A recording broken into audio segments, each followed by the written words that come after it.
ရှင်ဘယ်တော့အဆုံးသတ်မှာလဲမိမကတော့စွန့်သွားခဲ့ရတယ်တတိယလူတယောက်ကြောင့်သူတို့တွေပထမဆုံးအကြိမ်ပြိပခဖြစ်ခဲ့ရတာပဲဒါပေမဲ့မိသားစုရဲ့မျက်နှာပန်းကိုထိမ့်သိမ့်ဖို့အတွက်သူမကသူ့ယောက်ျားကိုနောက်ဆုံးခွင့်ရေးတစ်ခုပေးဖို့ဆုံးဖြတ်လိုက်ပြီးဒီကိစ္စကိုချက်ချင်းပဲအဆုံးသတ်လိုက်ပြီးနောက်တစ်ကြိမ်ထပ်မဖြစ်စေဖို့သတိပေးလိုက်တယ်ညဘက်မှာယောက်ျားဖြစ်သူကအဲ့ဒီမိန်းကလေးဘက်ကနေသူ့မိန်းမကိုထပ်ပြီးပြောလာပြန်တယ်အဲ့ဒီလိုအဖြစ်ကင်းတဲ့မိန်းကလေးတယောက်အပေါ်ဒီလိုလက်ွက်တွေသုံးဖို့မလိုပါဘူးတဲ့မိန်းမကတင်းငင်စွာနဲ့ပဲရှင်းပြခဲ့တယ်တိန်း2000တန်ဆွဲကြိုးဆိုတာ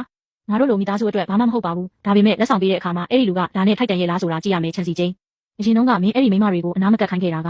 စိတ်ခံစားမှုဆိုင်ရာတန်ရှင်းမှုကိုလိုချင်လို့မဟုတ်ဘူးလားတန်ရှင်းတဲ့အိမ်အောင်ရေးတစ်ခုကိုမင်းလိုချင်ခဲ့တာလေငါတို့ရဲ့ဒီမှန်းချက်ကအတူတူပဲငါတို့ရဲ့အိမ်အောင်ရေးကဘယ်တော့မှလမ်းချော်မသွားဘူးမျှော်လင့်တယ်မချော်ပါဘူး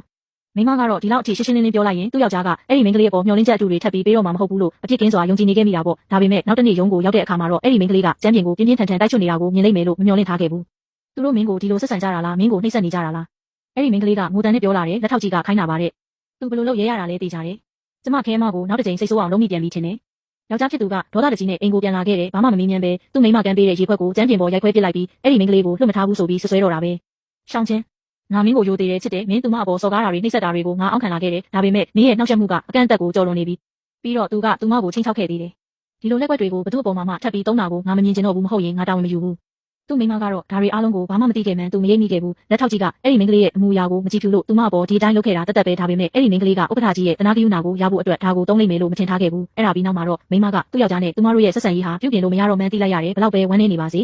အပြတ်ဖြတ်ဖို့လိုအပ်နေပြီလေတစ်ချိန်တည်းမှာပဲဘာမှမသိသေးတဲ့ယောက်ျားဖြစ်သူကအဲ့ဒီကောက်ကျစ်တဲ့မိန်းကလေးရဲ့လက်ကိုတွဲပြီးဝန်ထမ်းအားလုံးရဲ့ရှေ့ကိုရောက်လာခဲ့တယ်ပြီးတော့အခုကစပြီးသူမဟာသူ့ရဲ့တီးတန့်အထူးလက်ထောက်ဖြစ်လာလိမ့်မယ်လို့လူသိရှင်ကြားကြေညာလိုက်တော့တယ်အဲ့ဒီအပြင်သူ့အနားမှာရှင်းနှလုံးလုံးရှိနေခဲ့တဲ့လက်ထောက်ကြီးကိုတော့အလုပ်ထုတ်ပစ်လိုက်သေးတယ်ဒီလုပ်ရက်နဲ့မစ္စတာချန်ရှင်ကရှင်ရဲ့လက်ယုံကိုအလုပ်ထုတ်လိုက်ရင်ဥက္ကဋ္ဌကတော့စိတ်ဆိုးလိမ့်မယ်ဆိုတာသိပြီးသားမလားမင်းကအနားမှာရှိနေရင်ငါမင်းမမင်းကိုထပ်ပြီးလာနှောက်ယှက်မှာကိုကြောက်နေတာလားဘယ်သူမှမင်းကိုနှောက်ယှက်ရဲစေရဘူးအကယ်၍မင်းကအနားမှာမရှိရင်လည်းစိတ်မပူနဲ့ဘယ်သူမှမင်းကိုနှောက်ယှက်ခွင့်မပေးဘူးဒါပေမဲ့ရှင်ကအရန်လုံများတာပဲကျမကို24နာရီလုံးလုံးဘယ်လိုလုပ်ကာကွယ်ပေးနိုင်မှာလဲယောက်ျားဖြစ်သူကအဲ့ဒီမိန်းကလေးအရေးအမြတ်ပြောတာကိုချက်ချင်းနားလည်သွားပြီးသူမနဲ့အတူ24နာရီလုံးလုံးရှိနေပေးမှာဖြစ်ပြီးသူ့မိန်းမကိုနှောက်ယှက်ဖို့ခွင့်ရေးပေးမှာမဟုတ်ဘူးလို့ပြောခဲ့တယ်ဒါကိုပြောပြီးတာနဲ့သူကအဲ့ဒီမိန်းကလေးကိုသူ့အိမ်ကိုခေါ်လာခဲ့တယ်အခုကစပြီးတို့တွေတီးတန့်အိတ်ကြမယ်ငါ့အဝတ်စားတွေလာယူဖို့လူလူနဲ့အတူလာတာအဲ့ဒီအချိန်မှာပဲမိန်းမကသူမရဲ့အိမ်အောင်ရေးဟာအဆုံးသက်ကိုရောက်သွားပြီဆိုတာကိုအပြည့်အဝသတိပြုမိသွားခဲ့ရတယ်ဒါကြောင့်တင်းငင်စွာနဲ့ပဲအိမ်ကူကိုသူ့ယောက်ျားပြောတဲ့အတိုင်းအဝတ်စားတွေထည့်ပေးဖို့ခိုင်းလိုက်တယ်ဒါပေမဲ့အဲ့ဒီကောက်ကျစ်တဲ့မိန်းကလေးကသူမကိုနောက်တစ်ချိန်ရန်ဆက်ချင်ပြန်တယ်တခင်မကြီးတို့တွေတငယ်ချင်းအဖြစ်အထားကြရအောင်အကယ်၍တခုခုလိုအပ်ရင်ကျမစီဆက်သွယ်လို့ရတာပေါ့ဒါကမိန်းမကိုတကယ်ကိုစိတ်ပြတ်သွားစေပြီးသူမကအော်ဟစ်ရေမောလိုက်တော့တယ်လင်းယောက်ျားတစ်ယောက်ကိုငငယ်အနှောင်းကတဆင့်ဆက်သွယ်ရမယ်ဆိုရင်တော့ငါမလိုချင်တော့ဘူး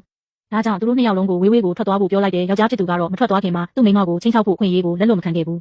အကယ်၍မင်းအဲ့ဒီမိန်းကလေးကိုထပ်ပြီးနှောက်ယှက်ရင်ငါကွာရှင်းမယ်အဲ့ဒီနေ့ကစပြီးယောက်ျားဖြစ်သူကအိမ်ပြန်မလာတော့ဘူးဒါပေမဲ့အဲ့ဒီမိန်းကလေးရဲ့အကောင့်ကတော့နေတိုင်းအစ်စ်တင်နေခဲ့တယ်ဥက္ကဋ္ဌကြီးရဲ့လက်ကိုတွဲထားတာတွေအစင်းမြင့်ဝတ်စုံတွေဝတ်ထားတာတွေအထက်တန်းလွာညစာစားပွဲတွေကိုတက်ရောက်နေတာတွေကိုကြွားဝါနေတာပေါ့သူ့ယောက်ျားကသူ့ရဲ့အချစ်ဦးနဲ့တူတဲ့အငယ်နှောင်းကိုနေရာတကာခေါ်သွားနေတာဟာသူ့မိန်းမအတွက်တော့တေချာပေါက်ပါရိုက်ခံလိုက်ရတယ်လို့ပါပဲဒီအိမ်အောင်ရေးက